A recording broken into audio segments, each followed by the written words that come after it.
passionate about Cleveland sports. He's going in, touchdown! Browns, Indians, Cavs, the Big Ten, and more. Cleveland is a city of champions once again!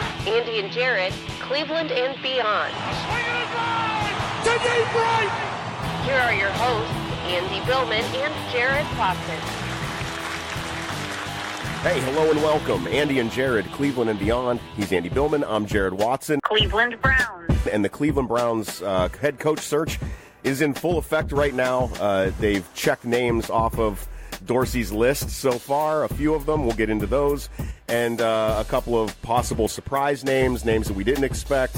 And we're going to talk a little bit more about the odds of Greg Williams and Freddie Kitchens actually, getting a fair shot at the gig and whether that's actually happening or not. Andy, the first thing I want to ask you is, I'm already kind of upset with the word that there's this big committee that these folks are having to sit down in front of large groups of Browns representatives. I think three's company at this point, and you're talking about 6, 7 in the room. Give me an idea of why you think, because I don't know, why the Browns are doing it this way, besides, I don't know, the Haslems can't help themselves, which is my automatic go-to. Well, Happy New Year. It's been a while. All right. I will never be able to answer that first question, but here's what I would say. This is kind of par for the course for the Haslems. Yeah. Let's have as many people in the room as possible. I try to research like what other teams have done in the past, what teams are doing now. I'm sure it varies.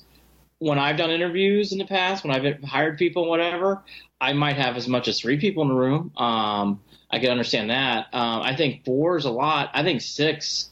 The rumor that came from Adam Schefter over the weekend is the supposed group is 6. And for people who haven't seen, it's John Dorsey, Jimmy Haslam, Elliott Wolf. I think those 3 names are pretty standard, right? I think those are pretty standard names. Sure. I think people are expecting Alonzo Highsmith after that. He's not on this list. The next one is J.W. Johnson. For people who don't know, he's the executive VP of the team, and his background basically is he's Haslem's son-in-law. So you can take that for what it's worth. That does happen a lot, by the way, so people shouldn't get too upset. That is a typical NFL thing. Ask the Cowboys with the Jones boys and other teams. I mean, not unusual for that kind of stuff to be happening. Paul DePodesta and then Andrew Berry. I thought Andrew Berry's name was interesting, Jared. That's the name that I pointed out. I'm like, because Highsmith, Berry, and there's another gentleman. They're all on the same VP level. Who is Berry? For anyone who's not in on everybody in the Browns front office, who is this Berry guy, and why does that stand out to you? All right, so previously, for people who don't know, let's all cover our eyes. Remember Sashi? Sashi's right-hand man was Andrew Berry. Okay. So basically, let's go back 2 years ago. If you want to really break this down, today it's John Dorsey and Elliott Wolf. 2 years ago, it was Sashi Brown and Andrew Berry. So Andrew Berry was the guy who was basically he was the guy, in my opinion, Jared. You can break this down any way they want, but Sashi Brown didn't have an NFL background really when it comes to player personnel. So Andrew Berry was selecting these players. What I found interesting why he's in this room is that's a supporting cast member for Paul DePodesta. What I read into the search committee, and this is I don't think it's a great thing actually. DePodesta and Berry still hold some weight in that building.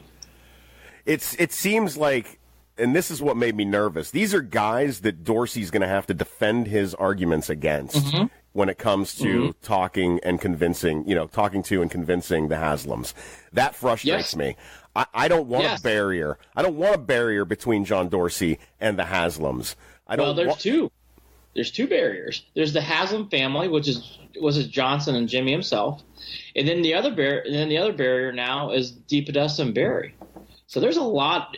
This is why this coaching search has gone the way it has, because it's going to take a while with 6 people in a room like this who are all thinking very differently. You have the owner, you have player personnel, and I'll call them analytics. So you basically have 3 points of view here going into these interviews. That's a lot. That is a lot. I don't think that's good.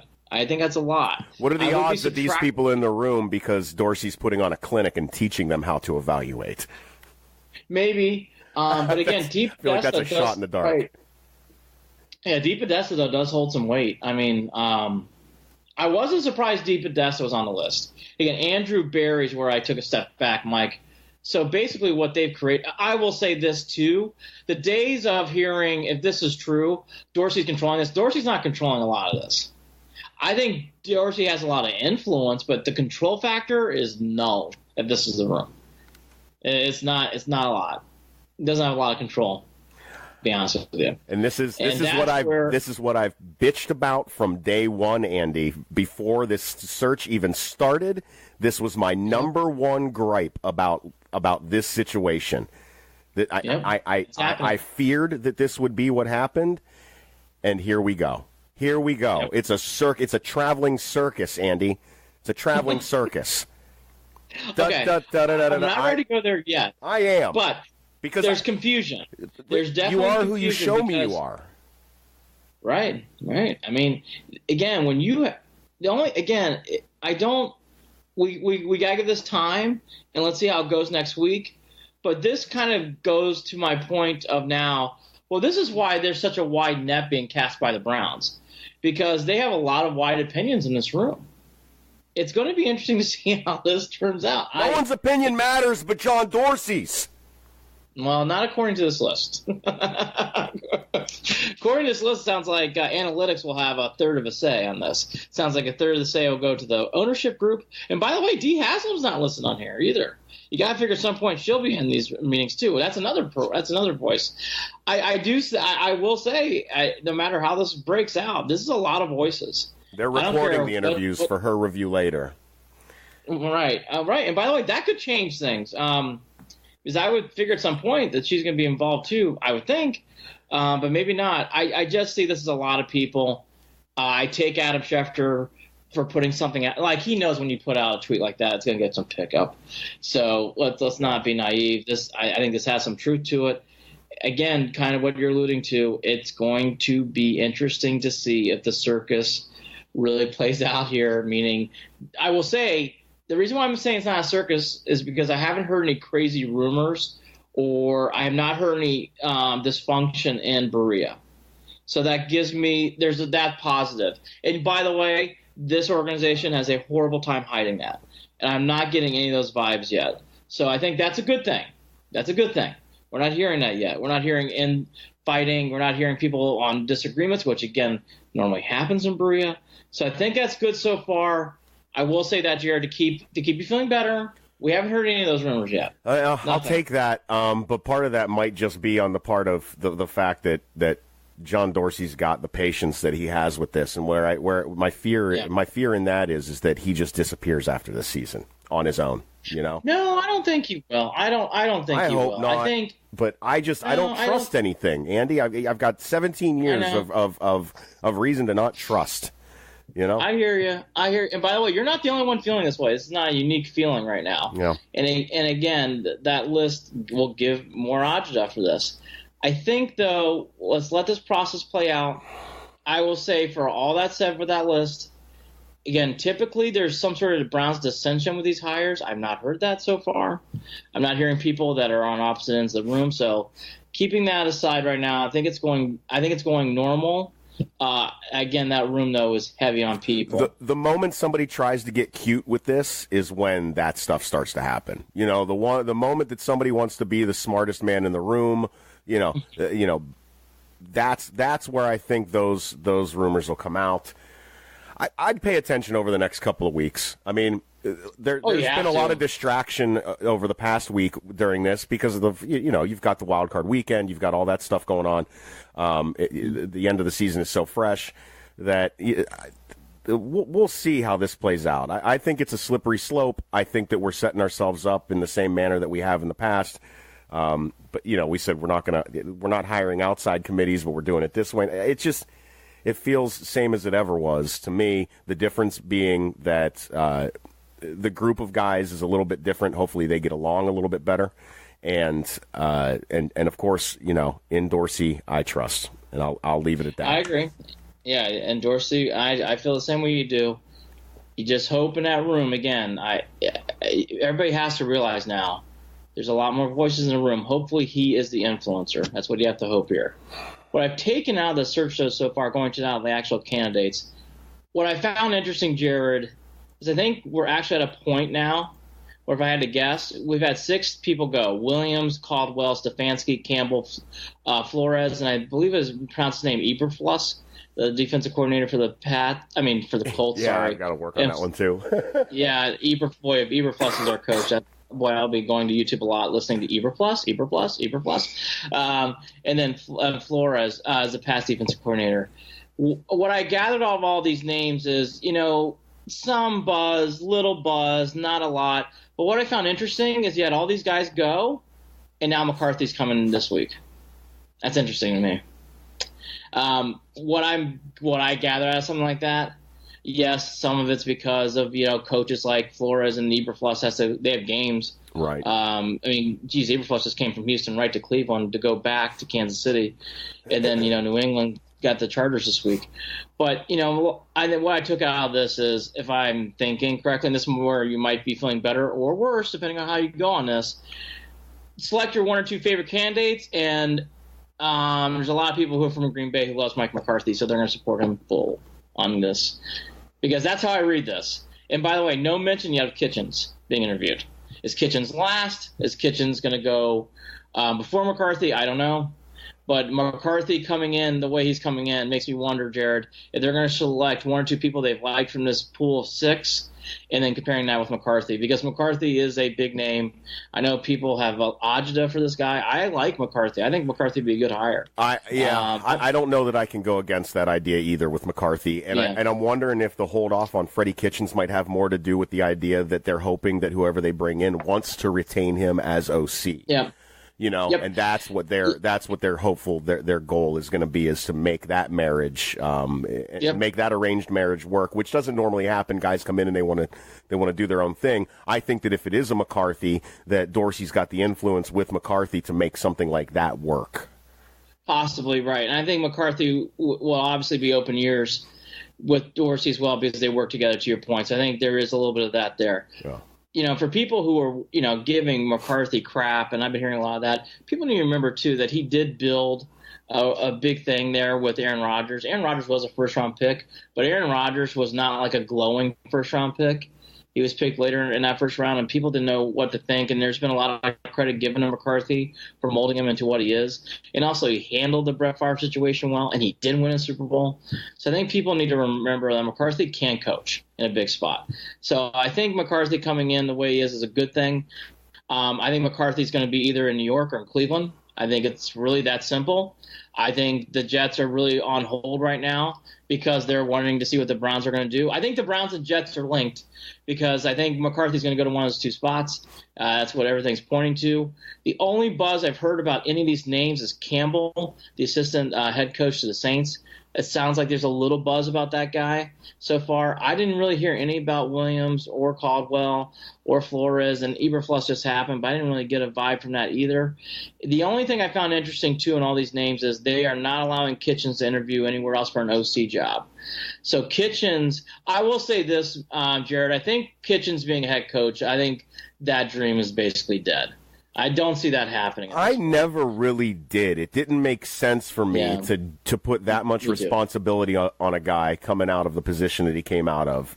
I think that you let him shoulder the OC position for another year, a few years, and then there you go. And then the guy's will get his shot. I mean, that's just it's the nature of the progression of things. And we're talking about a guy who, he'd been in the league for 7 years prior and was never really jumping out at anyone until this season, anyways. So. Right. I think the other thing too, going back to Williams for a second, I don't think it's helping Greg either that no one's reached out to him for a head coaching gig either. Is that surprising to you? Do you think that has something to do with people not getting along with Greg Williams, on the above side? I think it's 3 things. I think all 4. I think the Bounty Gate thing still lingers a little bit in people. Not a lot, but a little bit. Shouldn't, but I get it. Second is age. I'm not a big age guy. I don't care how old or young you are. I just want to win games, but I know that does bother some people. And right now, currently, the trend is going with a younger, hip coach. Sadly, Greg does not fit that mold. I think 3, he's a defensive coordinator, and this is not a defensive coordinator league right now. Even with these guys being brought in as defensive coordinating, I just don't think that plays well for Greg. And I think finally, Greg has kind of resigned himself, even through a press conference interview, saying, "Hey, I'll come back as defensive coordinator." When you say that a few weeks ago, you're kind of acknowledging that you're ready for anything. I just don't think Greg Williams is that. He's had his chances to become a head coach. Yeah.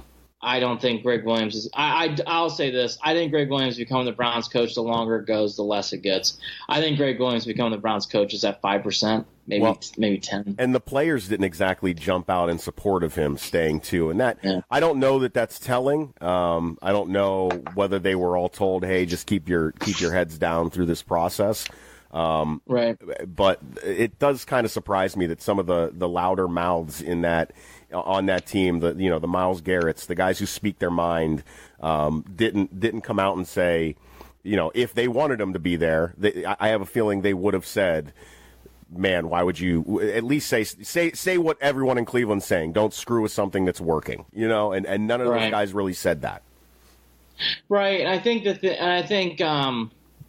I think that's smart on the players right now. I think this is a big decision. This is something that we have not talked about maybe enough. This decision is so big for the Browns, knowing what you got in Mayfield now. This is everything. That's why you're having such a big search committee. That's why this is taking so long. Yeah. This is the largest decision, Jared, and it feels that way for so many reasons, and as it should. That's why I think players at times too might have paused. Because you have to realize, even as a player sometimes, like this next coaching gig, I love Greg Williams, but when you hear some of these other names, and again, nothing against Greg, when you hear a name like Mike McCarthy, I don't care what anybody thinks. That's an exciting big name who's won a Super Bowl. Man, that just is what it is. I know the Jets, as I live in this part of the country, Jets fans love the idea of Mike McCarthy coming to New York, and they want him to be the head coach tomorrow. Jets fans are all over the idea of Mike McCarthy becoming the next head coach. Well, I mean, the more time that's gone on with this, the more I've come around to the Mike McCarthy stuff, mainly because the more I think about why he's out over there has so much to do with the quarterback position and the fact that, who we're talking about is a guy in Aaron Rodgers that has had his issues with getting along with anybody. Yeah. And including family. Now, who looks bad in that situation? It's not McCarthy. Right. Well, again, it'll be interesting to see what happens. I think this is a fascinating way how they've interviewed all these guys, and they're saving McCarthy almost for last. You have to think they're going to choose 1 or 2 people to pit up against McCarthy, and then the selection goes from there. I think Kitchens gets interviewed this week. I think McCarthy obviously goes. Jared, I'll say this: I don't know how many more people you need to interview. There's always people that like to interview to kind of pick people's brains and see who's out there. The only interview so far, and then we'll go on to the next few points here. The only interview so far that did surprise me is Stefanski out of Minnesota. I know he's the new hot name, but God, you were talking about new and hot. He wasn't even the offensive coordinator to start the year. So I don't know how much you can put in something like that either, but for what it's worth, I think this week with McCarthy, I would not be surprised if rumors start coming out of it's McCarthy pitted up against either 1 or 2 of the people we mentioned before. That's my feeling on this. How soon do you think that they're going to come out with this hire? Do you think that they'll have a hire? You think it's going to be before February or by mid-February? I think it will. If I were the Browns, you're starting to get into this part of the year where you got Senior Bowls and stuff. The national championship games tonight, after this week, it really goes in the full board draft mode for these players, right? And it really kicks off the Senior Bowl, and you get all these other things that are coming out. The longer it goes, the more chances you have on missing out on things. I understand taking a first slow week. I like how the Browns did that. They did not make a quick hire. By the way, no one else did either. So I think the Browns did the right approach here. But if I were the Browns, I would try to hire someone in the next 7 to 10 days. I think it's important to do so. And because teams are going to start getting eliminated, you want to get those offensive and defensive coordinators in. There's just a lot of assistants roaming around. the more you wait, the less chances you get to keep one of these guys or get one of these guys. So I think the fact that important. McCarthy's going as late as he is says a lot in this process. And then I'm also going to say this. Mike McCarthy, if you ever listen to this podcast, if this job is offered to you, why in the hell would you ever choose the Jets over this absolute perfect opportunity? I don't know. You know, I couldn't. I just can't see that happening. I think if they want him, they get him. I can't either. I can't. And again, familiarity in the building with Elliott Wolf and Highsmith. I think this is going to come down to McCarthy and one of these names with Kitchens. I think the only question with McCarthy is, would he bring Freddie along? I don't know if he would. And by the way, he would have the clout to say, I don't want to bring him along. So I think it'll be interesting to see how it plays out. I think, if you held a gun to my head, I'm in Vegas, I think right now McCarthy's going to get it. I do. That's just the way this is going, in my opinion. I think I'm leaning the same way, and I think that it's very telling in his interview position on when it's happening. Yep. At the end of this process, there's a reason why he's going last, and I think I do think that there's gonna be that kneading of the dough to figure out whether he can make this, whether John Dorsey can convince him to do it along with Freddie Kitchens. That's another thing. If they're not letting Freddie interview, that's got to be the reason. It's got to be the reason. I don't think they're going to get cute on this. I think this really has to do with, with whether or not they can retain Freddie as offensive coordinator. Man, I got to tell you, I think it can happen, Andy. I really do. I think that it can happen. If it's got to say a lot that Dorsey is sold on Freddie at that offensive coordinator position. Yeah. To hold him and not allow him to interview, and still be bringing in a Mike McCarthy. I think it's possible. I'll just say this. I think if McCarthy gets the job, I think it's less than 50-50 that Kitchens comes along. I don't think Kitchens would come along. I just don't. But I don't think it would surprise me either. But, again, if McCarthy gets hired, I'm okay with that because I know who McCarthy is, and I'll choose a guy that will work well with Mayfield. It'll be all right. It will be. It'll be all right. Now, if you got one of these other coaches and you don't have Freddie, ask me again. Yeah. I mean, may not have the same response. No, Greg Williams would be the only other one. That's it. Well, that's my point. And that ship seems to have sailed. I think so. Yep. We kind of touched upon it. I mean, I agree with you, but look, we're Browns fans. It's been weird. The one gig I'm hearing a lot about that people seem to be that's above the Browns is the Packers job. Which I'm not. I mean, it's Aaron Rodgers, so you get it. But that team seems to be older. Most other people seem to have the Browns. There's some people that have the Broncos listed above the Browns job, which I think is insane. But I think the Browns is the best job. The argument that I would make for only the other teams is the Jets, because they do have a quarterback as well, and they do have a plethora of resources. But again, I think the Browns job is far better than the Jets right now. Yeah, I really do. I don't think there's a question. I think that if you are questioning this, that your name's Mike Silver, and that's it. I don't see how anyone could argue that this gig isn't the best gig in the NFL right now. I agree. Like I said, I've been surprised. A lot of people seem to think the Packers job is on par with the Browns. It's not. I get that's because of Aaron Rodgers. But if you really look at the Packers, like there's a lot of – not that the Browns don't have work to do either. I mean, the Browns still need to win some games throughout the whole season and make the playoffs. But the Packers don't exactly ring off as like, hey, they're going places that with Aaron Rodgers and pseudo head coach. I mean, Rodgers was somewhat healthy again this year, and he's always been banged up. I don't know. I mean – I know it's Aaron, and I love Aaron Rodgers. Well, and they were struggling with playmakers towards middle and end of the season too, right? I mean, they have been forever. They really have been for a while now. Yeah. It's like that's a new problem. I don't know. We'll see. Again, I get it. I do love Aaron Rodgers. I'm a big Rodgers guy, so I totally get it. He can flick the ball, and he's so good at it. So it totally makes sense on those levels. We haven't talked in a while. I think going backwards for a second. Mm-hmm. I think the Ravens and Browns game. I think the big thing we haven't talked to I haven't done this in a while. The one thing that really did stand out in that game, I know they came back. Great to see Mayfield play. Bummer that they lost. I know it's not everything in the world. I kind of texted you that night. I just wish the Browns would have won that game. I know it didn't have any meaning. I know it doesn't care. Again, not naive. They weren't making the playoffs or anything.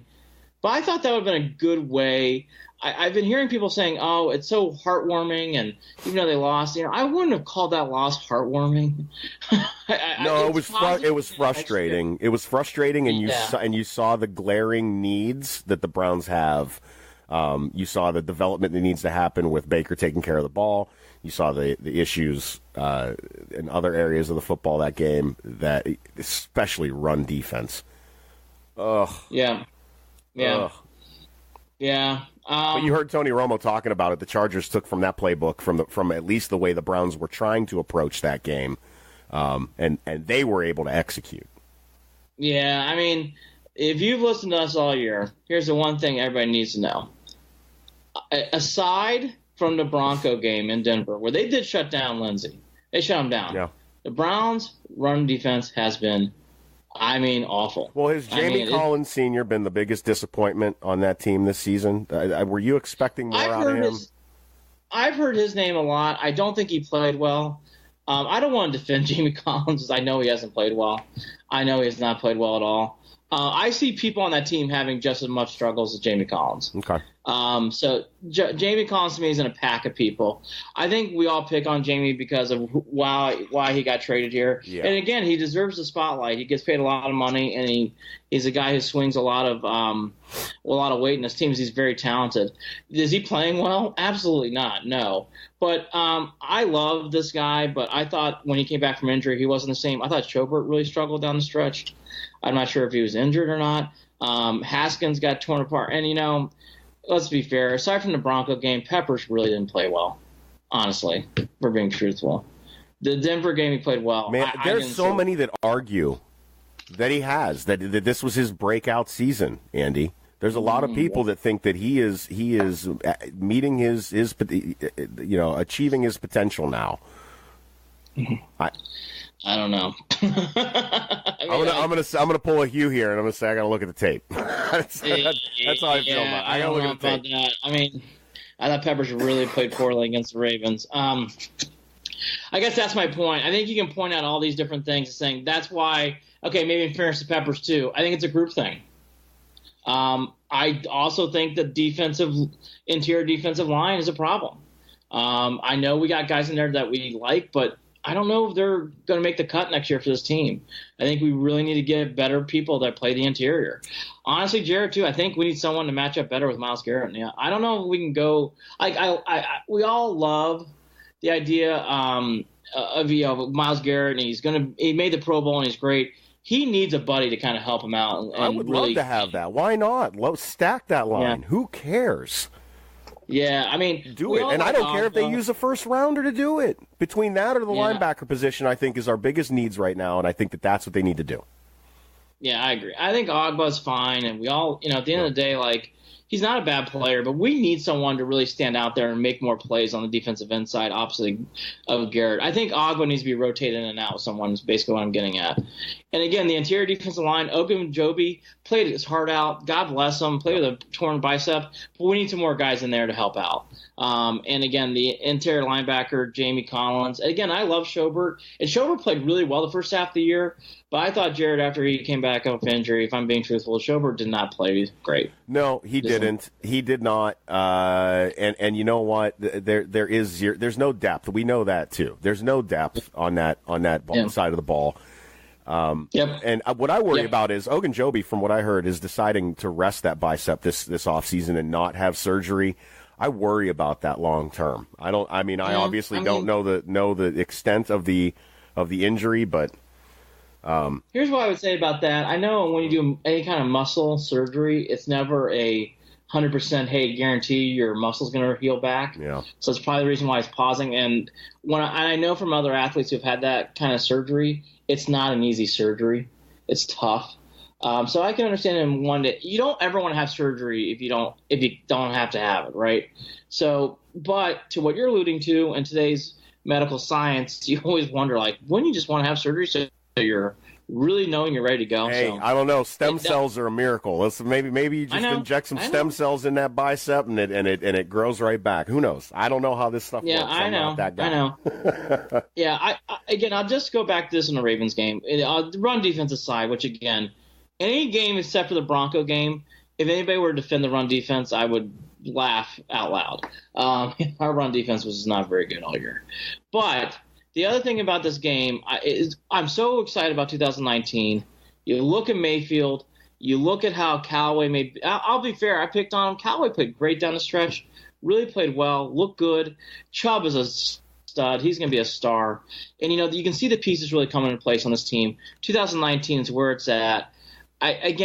I just would have loved to see the Browns have that win. So I think that win could have carried a little bit more clout. I'm not a believer in that, hey, this loss will make them more hungry. I'm not a believer in that. I think you can have that loss during the season, Jared, and it can help your team out.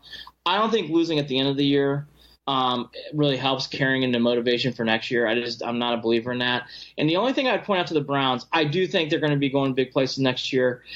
Something to remember, too, for this team, we booked in again this year with a tie and a loss.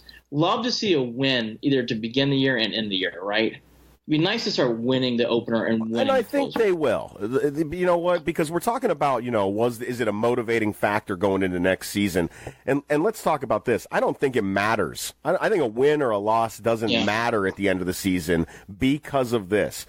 No matter what they would have done, your quarterback is coming back, and he's never going to be satisfied. Period. That's true. That's true. That is more important to me, I think, going into next season than anything else. We used to have to worry about that. We used to have to worry about these things. We don't have to worry about it anymore. No, fair point. All the worries of this team are on that man's shoulders, and he is carrying it, and he doesn't care. I'm not the one who won't be satisfied.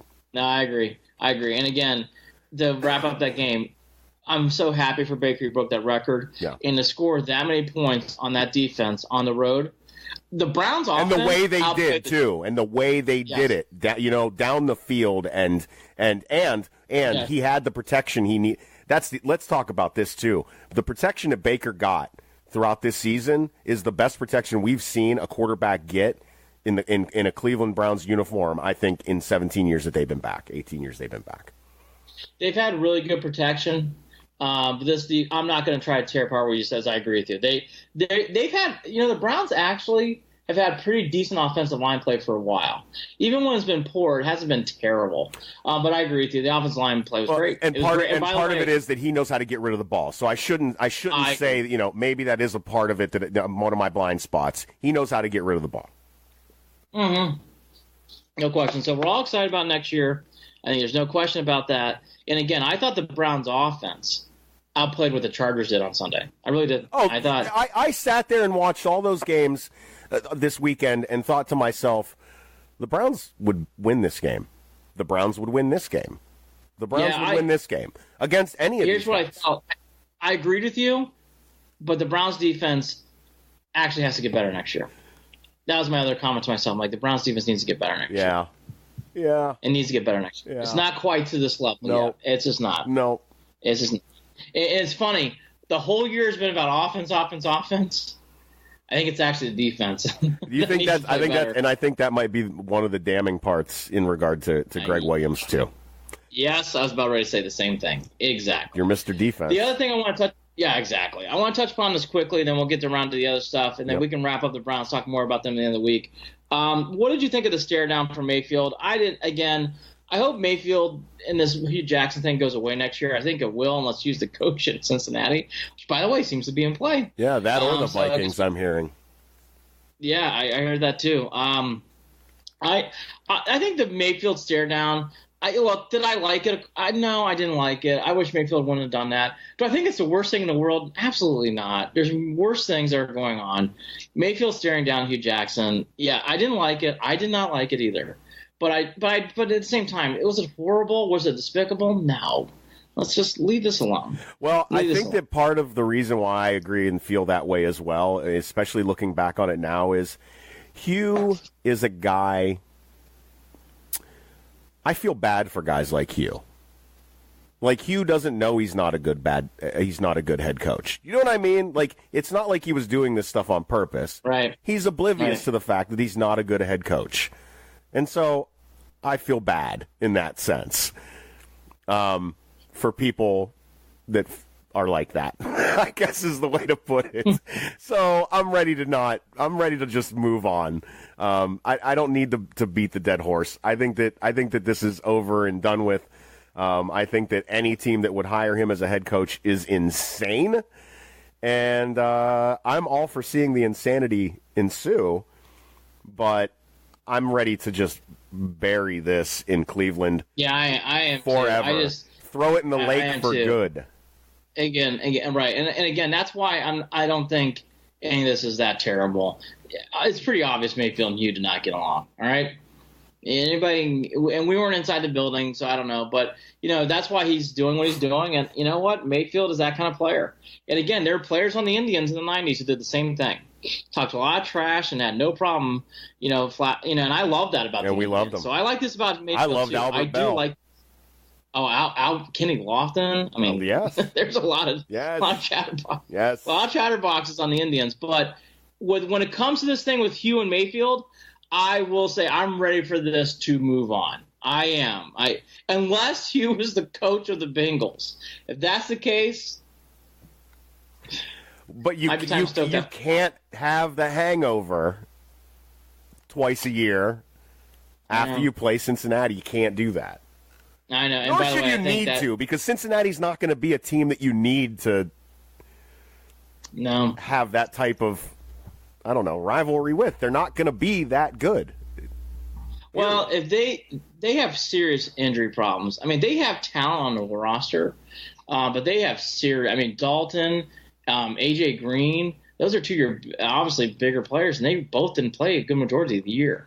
The Bengals have to get healthy. The Bengals are going through a huge transition. They really are. And Dalton is a question mark himself, even if he is healthy. You got to wonder how much longer they're going to be going with him. Yeah, I don't know what they're looking at. This might be it for him. This season might be it. Yeah, before we get to the stuff on the weekend with the NFL, it is, and everybody's bringing it up, I guess we should bring it up too. Yeah. It is interesting in the North now how you got, Baltimore, I know they're bringing back Harbaugh and Jackson, but we all saw yesterday there's definitely some question marks going forward on how that's going to work out. It sounds like Flacco's going to be going to a new team next year. We'll have to see how that plays out. But Baltimore's definitely got some question marks. If you don't think the Steelers are going through some change, you're naive. You're definitely not going to have Le'Veon Bell back. I think it's questionable if you have Brown back. I think there's already been some remarks about Roethlisberger, who is coming back. He's already announced, so we don't think so. No rumors about that this offseason. But you could tell Roethlisberger's already trying to make contract changes to try to bring Brown back. So that's a whole thing. And the one thing I took from the whole Steelers playing out last week, for whatever side you're on the aisle on these arguments or whatever else, it's pretty clear to me that Tomlin and Antonio Brown are not getting along. That's what I took out of everything last week.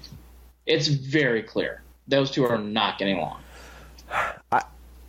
I love this, Andy. I do too. I love it. I watch Steeler Nation on social media losing their minds right now. I saw one person who I grew up with who posted that the NFL is fake, following a comment about the Steelers not being in the NFL or in the playoffs this year, and now all of a sudden, because of that, the NFL is fake. They're in full meltdown mode in Pittsburgh. They are, and they're blaming the wrong people. In my opinion, I'm fine with that too, because it tells me that they don't know how to fix it.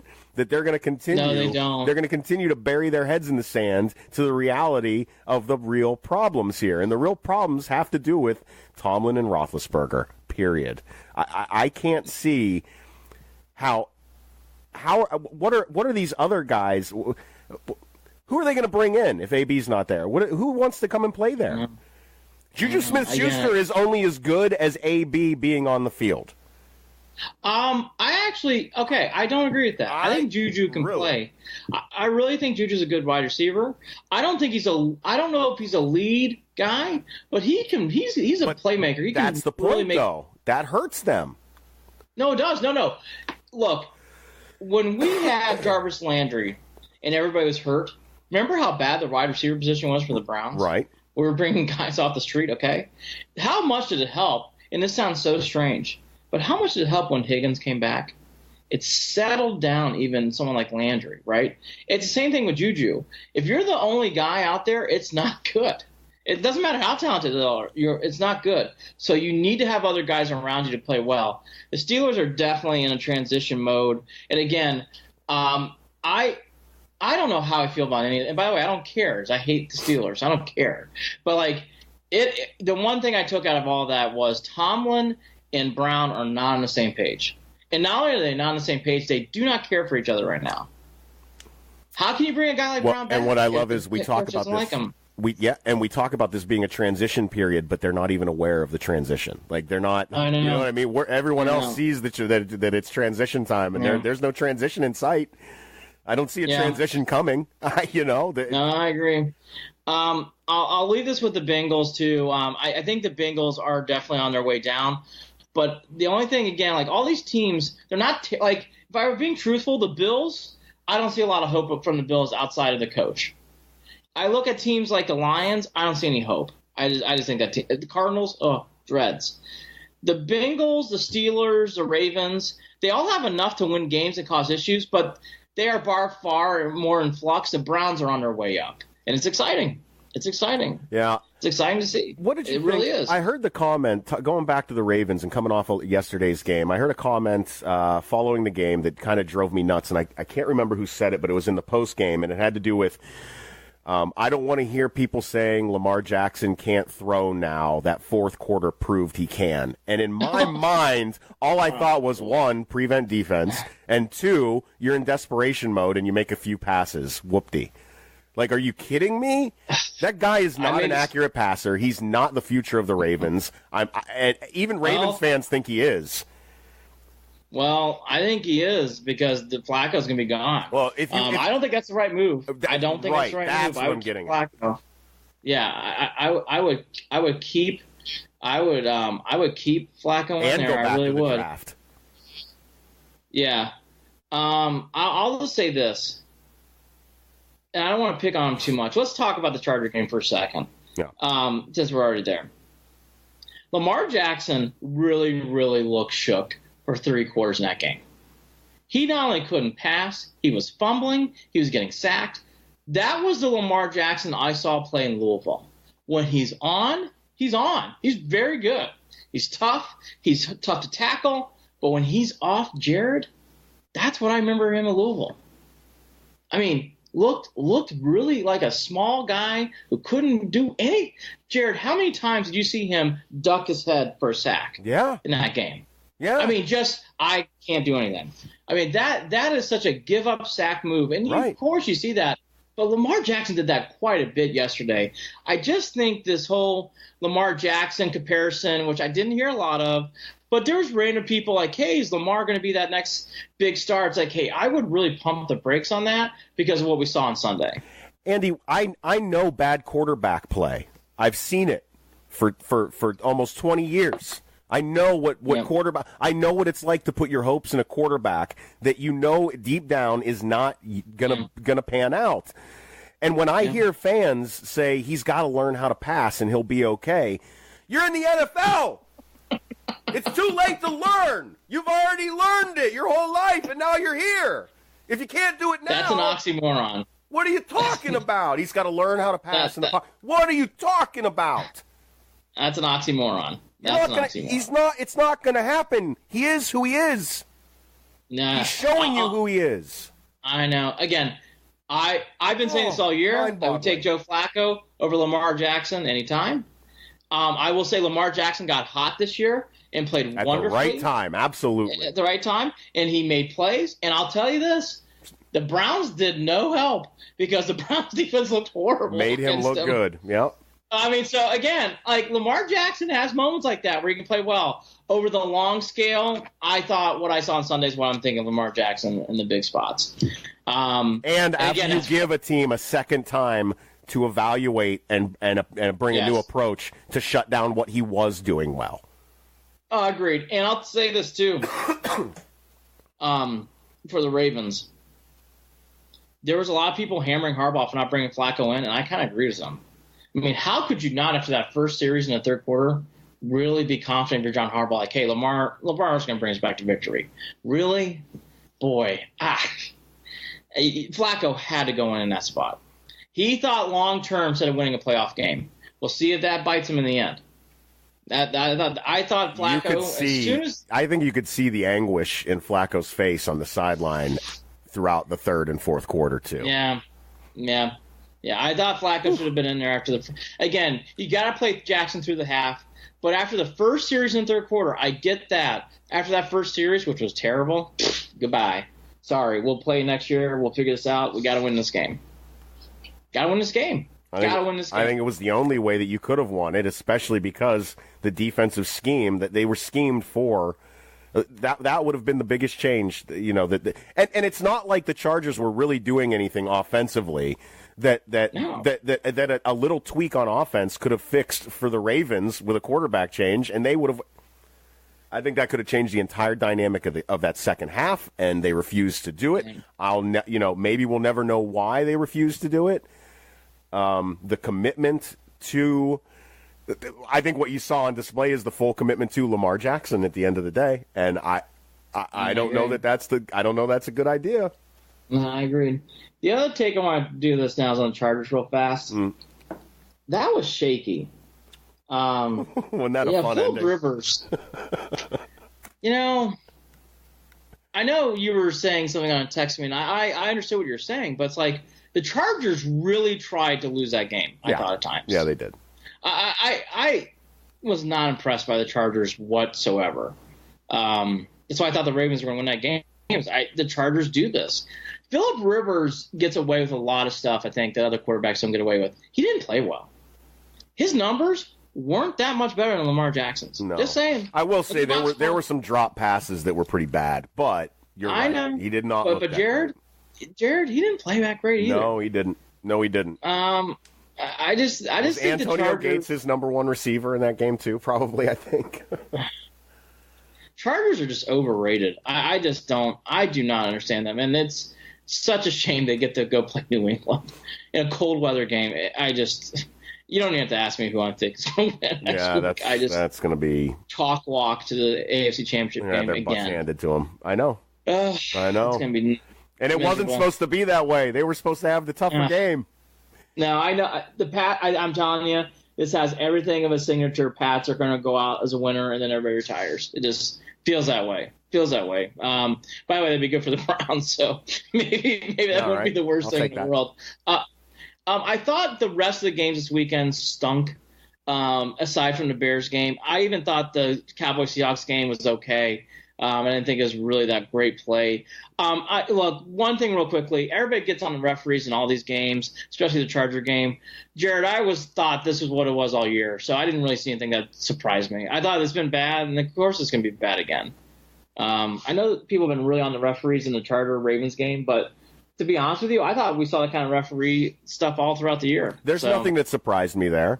There's nothing that surprised me. There's whistles blowing, then there's whistles not blowing, then there's a line judge trying to call a touchdown who's standing on the 1 yard line leaning. Did you see? I mean, that's a great line. There's whistles not blowing. There's whistles blowing. It's so true. It's so true. What are they doing? There's guys who catch the ball and then fumble it, and no one recovers it. Was there a guy in the booth who even said too that?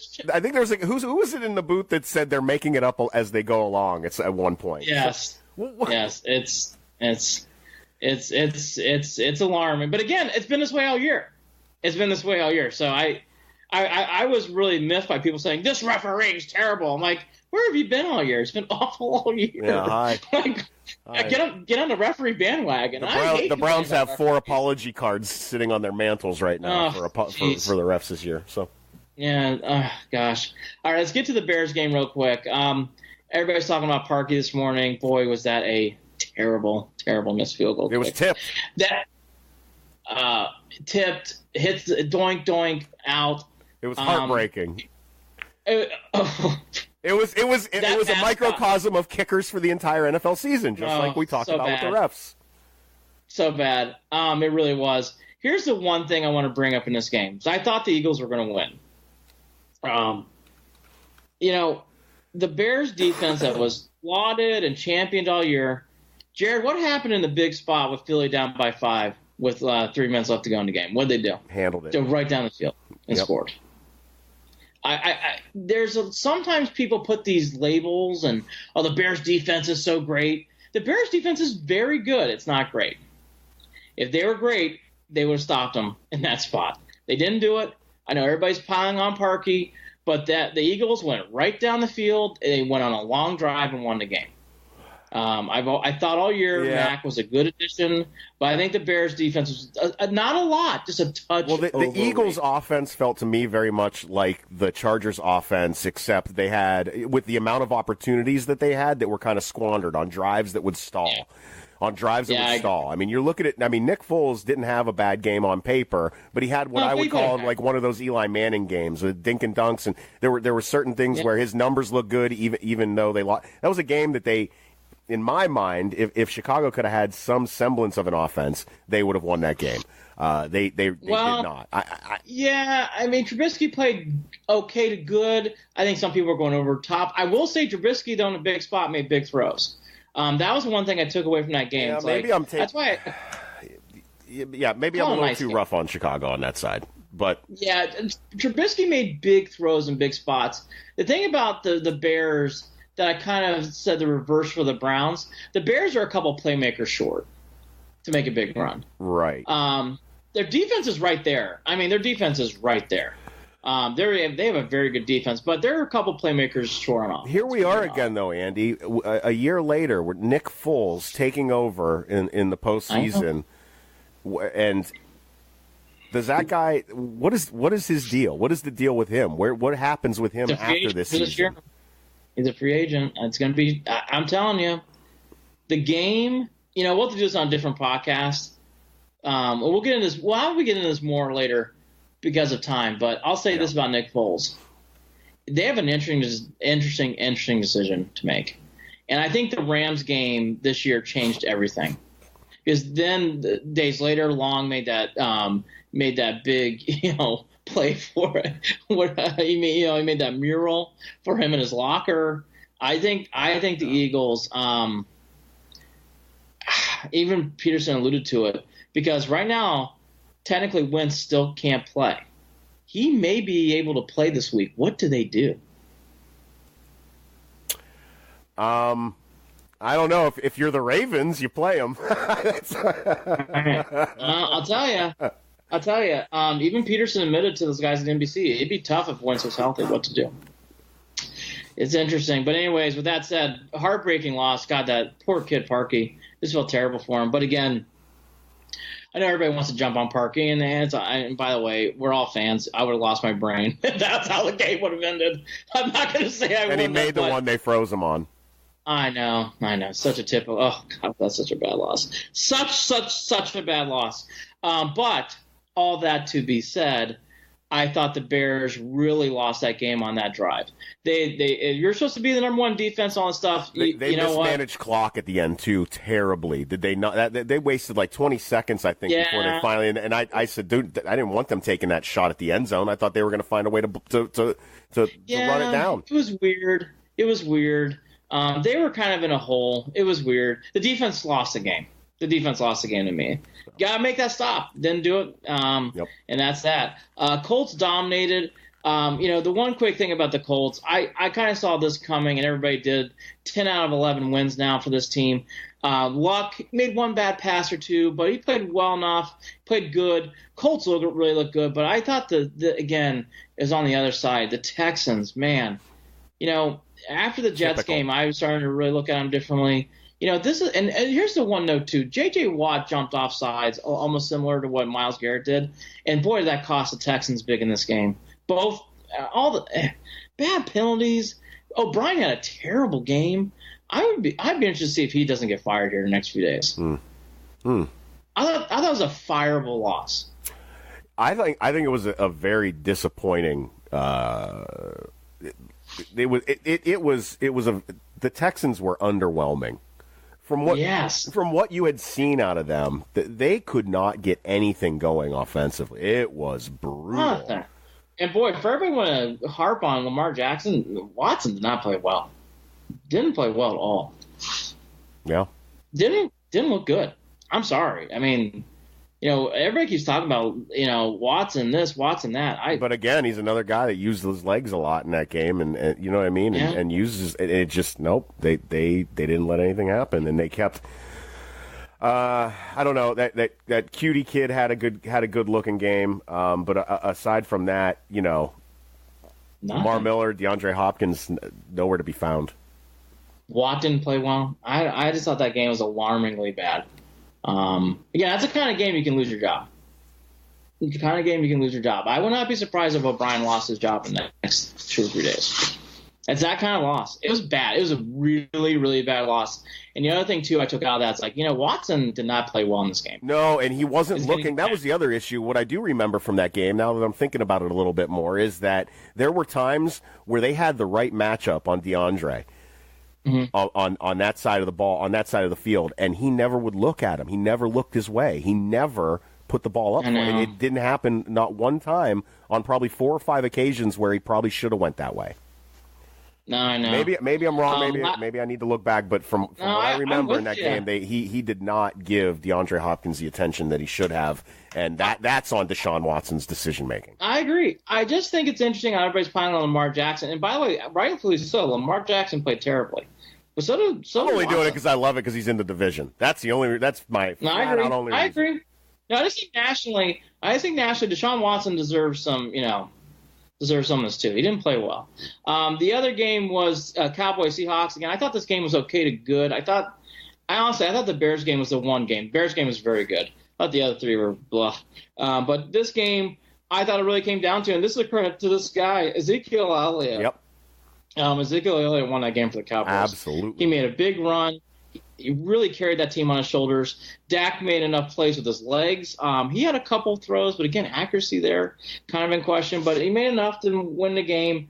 But again, I thought Ezekiel Elliott really won that game for the Cowboys. He won it for him, and Amari Cooper had a really good looking game too.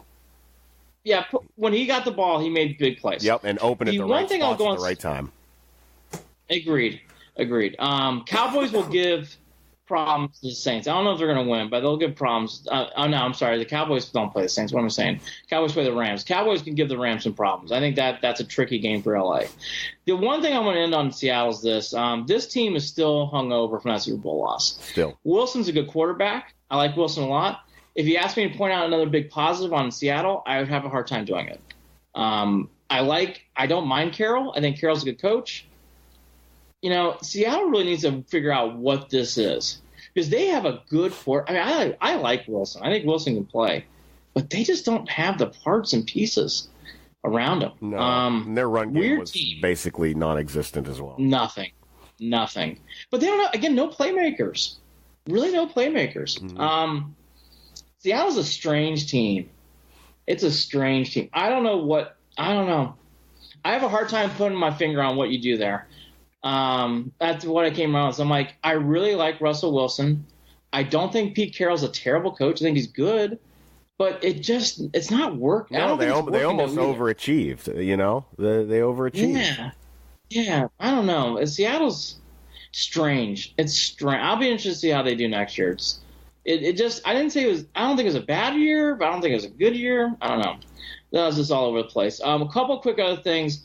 Then quickly we'll do college football. As I sadly have to run in a few minutes. Okay.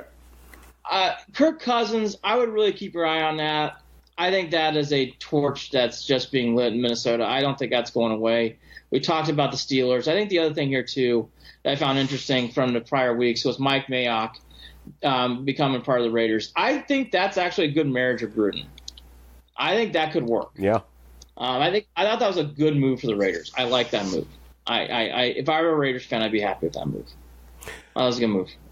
I did. By the way, any credence to the rumors that they might end up playing in England next season in London? It's the Raiders. They are just so strange, right? Boy, Mike Mayock, welcome to a stranger. They are such a strange. Could you imagine if I was in that division? I would be throwing a fit right now. I would want nothing to do with traveling. I think that's just rumor. I really do. I think they're putting pressure on the city of Oakland. I think that's all that is. Okay. I don't believe any of it. I will do. Look, okay, we're done with the NFL. I'm going to do a big thing on Notre Dame on our next one. We just don't have enough time today. I can go. I can go on and on and on. Let's just say that was a blank show. Alabama does play tonight against Clemson. Here's a couple things I took out of all these bowl games, Jared, and I'll do a bigger thing on this on Friday just because of time we don't have to. What I was interested in these games is Clemson obviously overmatched Notre Dame. Notre Dame, I'm going to get into it. I don't have time to. Alabama, Clemson's a good matchup. I really enjoyed how Lawrence played against Notre Dame. It drove me nuts as a Notre Dame fan, but I thought Lawrence really grew up in that game. They have enough playmakers. I think Clemson has enough to win this game. I just don't think they will. I think Tua's going to play good. He looked really good against Oklahoma. I think Tide wins by 10. But the one thing I took out of both these games, Alabama, Oklahoma, and Clemson, Notre Dame, is Clemson does have the parts to win. I didn't think that going into this bowl season. I do now. Clemson can win this game. I didn't think I was going to say that. My takeaway is that I think that the bowl needs to expand. You got to go to 6 or 8. I think you have to. I think you have to because there's it's just I think that's a better way of solidifying the vetting process. You know what I mean? It's a way of allowing them to vet it out on the field as opposed to leaving these decisions up in the air with the playoff with the committee, and I don't know that it's not sustainable. It's not. You've got too many people that are screaming for it. I think that we can finally put the UCF stuff to bed too. Can we do that? Yeah. How about this? Yes, but that's another reason to expand. Yes. Yes. UCF played well. They played well. They did. I have no idea why you tried to pick fights with that. They played well against a team they should have played well against. Yes, and a team like LSU that could have blown them away, and they didn't. Yeah, there were a lot of injuries. Let's face it. UCF was missing their quarterback. On defense, LSU had a lot of folks missing, I believe. Of course, it's hard to rate that game. I know where you're getting at. It's hard to rate that game. But at the end of the day, I thought UCF actually said, well, I remember watching that game going, well, UCF might deserve a shot. I actually thought in the loss they proved a lot to me. Again, do I think they're one of the top 5? No, I don't. No, I'm not even saying top 6. Top 5, I don't think so. And then, but in a given game, in an 18 field, 16 field, not crazy. Not crazy. Well, and we can also say this too. I'm glad that Urban Meyer, in my mind, that went out. I never imagined that a Buckeyes win in the Rose Bowl would feel like a fizzle. That's how that felt. That whole era just seems to have fizzled out. Thing. We have enough time to do Ohio State, so let's do Ohio State. All right. I thought the same thing. I thought that was a very weird end of the game reaction from everybody on the sidelines. Very, very odd. Very odd. Very odd. Well, jumping forward before we jump into the game a little bit more, just to give you a little more idea of the fact that, and Buckeyes fans, Urban Meyer really isn't going anywhere far from that university whatsoever. Obviously, he's going to be teaching, but he was on the sidelines at the Ohio State Michigan State basketball game, sitting on the down there with Haskins and Fields. They were all sitting together. I think that's strange. I'm just going to see. Okay, let's talk about Urban Meyer next week on Friday. I will write this down. We're going to talk about Urban Meyer. Let's do it. I sadly have to run. But I got to talk about it. All right, go do what you got to do then, Andy. No. I've got to talk about Urban Meyer. I got to talk about it. That's what I talked about 2 months ago, whenever that announcement happened. He's not retiring. I'm telling you. He's like a proxy something right He's now. He's not retiring. There's no way. It's not in him. Telling you. Not retiring. I thought it was so strange to see that Fields kid sitting there with Haskins. Like there's a lot to talk about with Ohio State. No, I agree. So we'll get to all those things. Don't worry. I will get to the Irish for everybody who wants to know my thoughts about that game. They are now, I will have plenty of thoughts on that on Friday. And we'll break down the Alabama Clemson game. But again, the one thing I'll take going in this game, Clemson has the playmakers. They have enough players to win that game. I just think Alabama's better. I thought Alabama's defense got exposed a little bit. The one thing about the Oklahoma game, that game, people saying, oh, it was kind of a game. There was never a game. No. Alabama was 21-0. For people like, oh, it's kind of competitive. Oh, bull, blah, blah, blah. Come on. No. Come on. That game was never in doubt. Oklahoma made it respectable. Murray did enough plays. He's a good player. There's no question. The one thing I took out of that game was Oklahoma's offensive line is really, really good. I mean, that offensive line, that's no joke. Their offensive line is talented. Well, because they really held out. Kyler Murray will be playing baseball. So that's what I take out of it. I agree. All right, so to wrap up everything else, I guess we should touch it. Let's do the Indians first and end on the Cavs. Cleveland Indians. The Indians signed Kevin Pilecki. He's a Boilermakers, I'm sure everybody knows, so obviously I love this hire. I love this trade. Here's the one thing about Pilecki, now being more serious. Not a great hitter. He came in as a defensive catcher. It's dipped recently. His defensive skills have been a little bit frayed the last 2 seasons, but he still knows a defensive catcher. When he is playing and he's focusing on that, his defense could be actually a huge plus. He's just not a great hitter. Again, you and I talked about this. I kind of shrug my and I like Pilecki. He's a Purdue kid, but I mean, Andy, the more that this goes along, I'm disappointed and I'm underwhelmed with what we're going to be going into this season with. Yeah, I really am. Yeah. The one trade, I agree with you. No buzz. I'll tell you about this team. The one trade I don't like still is Jan Gomes. I don't like that trade. No. I don't like. It's the only trade I can't wrap my head around. That's saying I understand it. I don't understand that trade still. Not understanding that trade. I don't like that trade at all. Well, I think the way that it looks now is that they've cleared the books for a possible midseason move if they're going to in the hunt to take the division. That's. I would rather have Jan Gomes on my team to start the year. I'm just going to say I would really watch the catcher position if I were the Indians. I think it's going to be in flux all year. If you're making trades for Kevin Pilecki,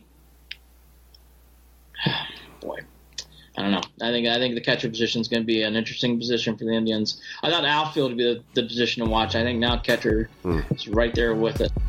Cleveland Cavaliers. The Cavs have lost 9 in a row. And by the way, they're about ready to go on a huge West Coast swing after the Pacer game tomorrow night.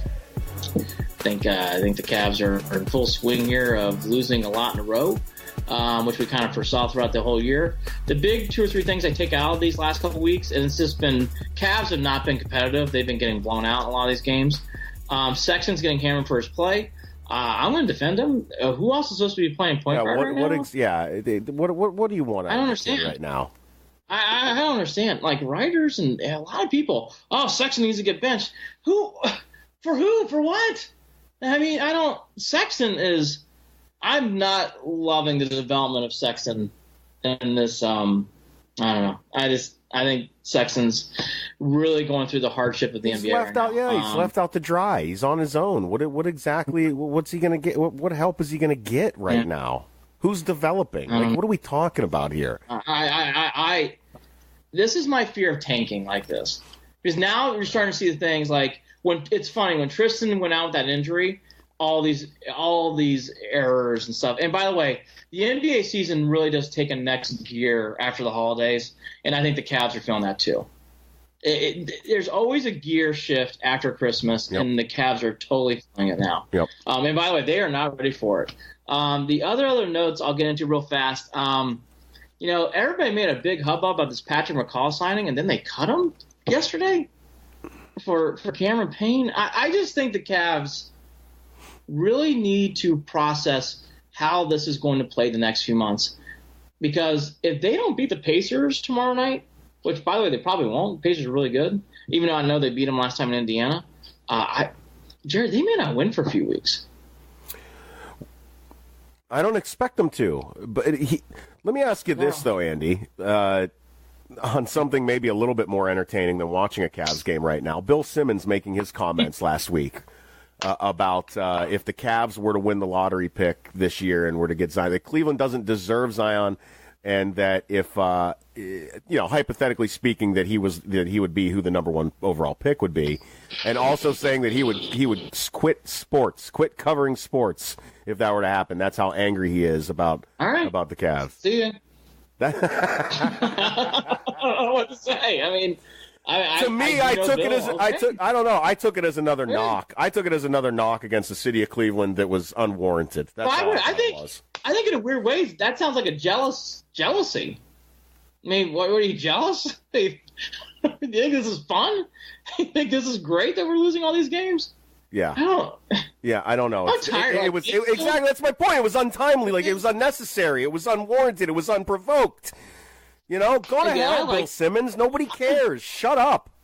I talked to Bill in a couple of years, so to be fair, I haven't talked to him at all recently. In fact, I think last time I talked to him was 2016 in the winter. So it's been 2.5 years, or 3 years. 3 years. Got my mask off. 3 years. Okay.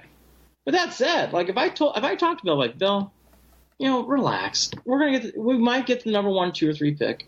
By the way, if we do, it doesn't mean anything until you start winning games, anyways.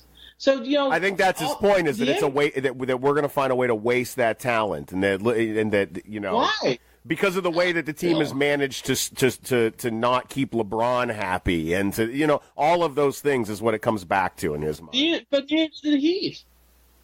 I don't know. I know. I thought it was a silly. Comment that I didn't understand where it was coming from. I didn't even see it. I hate saying it. I'll say it. It's clickbait. That's all it is. Yeah. Clickbait. Like, yeah. I don't even take that seriously. I really don't. It's like, your team's playing well. I don't. Any season out of all the cities, Boston's chapped about something. Boston's you want to got a habit of being spiteful towards Cleveland sometimes, and I don't understand. There's some sort of strange thing going on there, and I don't get it. And by the way, it's great. It's cool. Bring it on. I love it. I love when people doubt Cleveland, and not doubt Cleveland, but they're angry. We think we're dicey fans and we're just nasty. You know what? We're not going to win the lottery. And we're going to draft Zion Williams. Yeah, exactly. The Cavs uniform, and there's not a damn thing you can do about it. Yeah, that's exactly it. Like, screw off. Tough crap. Go cry over some Dunkin' Donuts and leave me alone. Not only that, you won the World Series. Tom Brady's your quarterback. Shut the blank up. Yeah, what do you... Relax. Exactly. Relax. Don't worry. Baker's going to go into New England next year and beat the shit out of the Patriots. And it's going to be great. Yep. It's going to be great. Yep. Sorry for the mom. Had to say it. Tired of Boston fans. I know your wife, and I like her so much. She's such a kind woman. It's everyone else. That's all right. Yeah, she doesn't. I always tell her she doesn't watch enough to make me not. That's how I am. But there are some same Boston fans. But yeah, boy, they are unlikable. They are, for him to say that. And they don't have to be. They make themselves that way with garbage like this. Garbage. Yes. On our next podcast, we'll go through all the Notre Dame struggles and how we're not as bad as it was in 2012 loss to Alabama in the 2013 championship game, and I'll tell you my real feelings about that. And Michigan didn't play 4 starters, and we'll talk about Georgia, all that stuff for college football. I bet you by the beginning of that week 2 on Friday, we're going to hear more about the Browns job. I bet you McCarthy interviews by then. We'll hear more about that. The Indians will be trading for more backup players, which now be exciting. And the Cavs hopefully will win a game by then. But I think the big thing to take out of all this for the Browns, I think we're leading to a point now, Jared, where you're going to hear McCarthy gets interviewed. One of the names, I think one or two names, probably one will get selected, and then there'll be a boat race to see who wins. Again, I think this is all leading to McCarthy becoming the coach of the Browns. That's what I see in this. That's what I've learned over the last week. At the beginning of last week, I don't think I would have said that. I think now, I think McCarthy's the favorite unless one of these guys really stand out to the guys in the room. I think that's what it comes down to. Head coach search committee. Boy, oh boy, am I excited about that. Again, well, boy, Andrew Berry's surprising. Surprising. All right, Andy. That's surprising. Go do what you got to do. I'm just glad to be back to life right now. For anyone, nobody realizes this. I was awful sick from New Year's Eve until about a day ago. So thank God that's basically over with. Andy, let's do it again in a couple of days, and we've got some other announcements coming up too that we'll keep under wraps right now, but we will talk about soon. So there you go. Many announcements will come. And I think it's going to be it's an exciting 2019, and I am glad to hear you're feeling better. I was very concerned. We tried doing a podcast on Saturday, and Jared called me, and I'm like, yeah, we're not doing a podcast. I was going to fight through it. Oh, God. Yeah, that would have been awful. You're welcome, everyone. It would have been a proper phrase. It would have been a fight. So, again, we'll get into more about the Irish, as I do want to talk about that.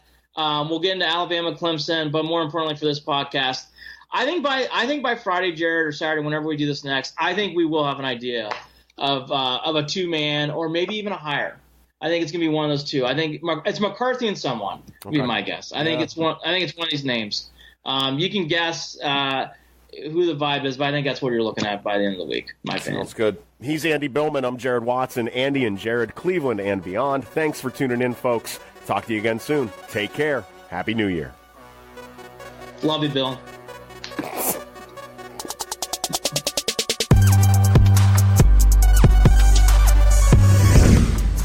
Hey, don't forget to follow Andy and Jared Cleveland and Beyond on Facebook at facebook.com/Cleveland and Beyond, and on Twitter at CLE and Beyond. That's at CLE and Beyond. On Twitter, you can also shoot us an email, andyandjared@gmail.com. Looking forward to hearing your comments.